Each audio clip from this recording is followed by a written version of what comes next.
Hello friends, welcome to my channel. હું ભાવના લાદાવાલા. આજે તમારા માટે લાવી છું દૂધપાક. આ દૂધપાક એક સ્પેશિયલ ટ્રીક સાથે છે, એટલે તમારે એનો ટેસ્ટ અને કલર બે બહુ જ સરસ આવશે. તો તમે આવી રીતના નક્કી ટ્રાય કરજો. હું તમને એની સામગ્રી કહી દઉં. બદામ, પિસ્તા અને ચારોળી સમારેલા છે. કેસર દૂધમાં ઓગાળેલું છે. એલચી ને જાયફળનો પાવડર અડધી વાટકી ચોખા છે, લગભગ 3-4 ચમચી. આ મિલ્ક પાવડર અને ડ્રાયફ્રૂટનો પાવડર 2 ચમચી છે, અને 100 ગ્રામ ખાંડ 1 વાટકી. મેં ચોખાને ધોઈને એમાં 1 ચમચી ઘી નાખીને હલાવી લીધું છે, એટલે તમારે ચોંટે નહીં. અને આ 1 લીટર દૂધ છે, જે મેં ઉકાળવા મૂક્યું છે. આ દૂધને તમે જ્યારે બી ગરમ કરવા મૂકો ત્યારે નીચે તપેલીમાં 2-3 ચમચી પાણી નાખીને મૂકશો ગરમ કરવા, તો તમારું દૂધ ચોંટશે નહીં. તો હવે આ દૂધ ઉકળી ગયું છે, ઉકળવા માંડ્યું છે, એટલે એમાં આપણે મેં જે ચોખા લીધા છે બાસમતી, ધોઈને ઘીવાળા કર્યા છે, એ એમાં નાખી દઈએ. અને બસ પછી એને સતત હલાવતા રહેવાનું છે, એટલે આ જે ચોખા છે અંદરના એ કૂક થઈ જાય. આ ચોખા બફાઈ જાય પછીની પ્રોસિજર હું તમને પછી કહું. જો 5-7 મિનિટમાં તો આપણા જે ચોખા છે એ સરસ બફાઈ ગયા છે. અને હવે આપણે હસેકું દૂધ લીધું છે, એ પેલું ડ્રાયફ્રૂટ પાવડર અને મિલ્ક પાવડર છે, એમાં ઓગાળીને આપણે આ દૂધ પાકમાં નાખી દઈશું. એટલે તમારે રીચનેસ આવી જાય સરસ, અને ઘટ પણ થઈ જાય. આને હું બરાબર ઓગાળી દઉં, પછી નાખી દઉં છું.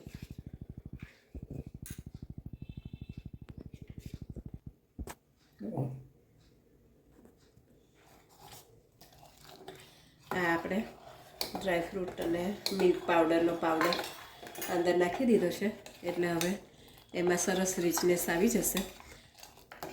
આ ધીમા તાપે ઉકળે છે ત્યાં સુધી આમાં મેઇન ટ્રીક તમને જે છે એ કહું.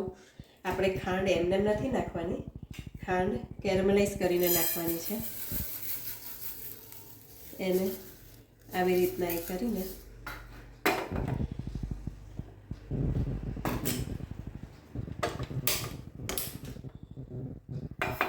ખાંડ આપણે કેરેમલાઇઝ કરવાની છે, એટલે એનો કલર સરસ આવશે અને ટેસ્ટમાં બહુ જ ફેર પડશે. જે મેઇન ટ્રીક છે એ આ છે. તો આ એને હલાવવાનું, એટલે ચમચાથી નથી હલાવવાનું, આમાં આવી રીતના થોડી વાર હલાવ્યા કરજો.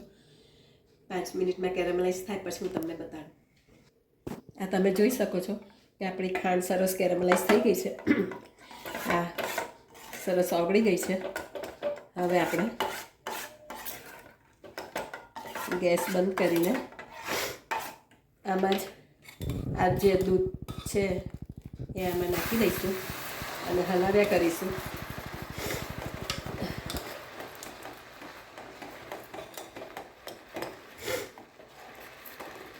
આમાં એ બધી ખાંડ ઓગળી જાય પછી હું તમને બતાડું. આ જો દૂધનો કલર એ સરસ ચેન્જ થઈ ગયો છે, અને આ જે આપણી કેરેમલાઇઝ ખાંડ છે એને આમાં નાખી દઈએ એટલે સરસ ઓગળી જશે. આવી રીતના કરવાથી દૂધનો કલર તમારો એકદમ બદલાઈ ગયો છે.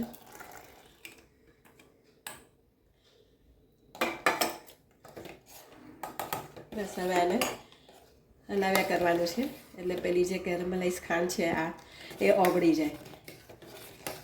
એકવાર ઓગળી જાય, બધું મિક્સ થઈ જાય પછી હું તમને બતાડું. તમે જોઈ શકો છો કે પેલી આપણી જે કેરેમલાઇઝ ખાંડ છે એ સરસ ઓગળી ગઈ છે, અને કલર પણ બહુ જ સરસ આવી ગયો છે. એને લીધે ટેસ્ટમાં પણ એટલું જ સારું લાગે છે. હવે આપણે એમાં બદામ, પિસ્તા અને ચારોળી એ નાખી દઈશું.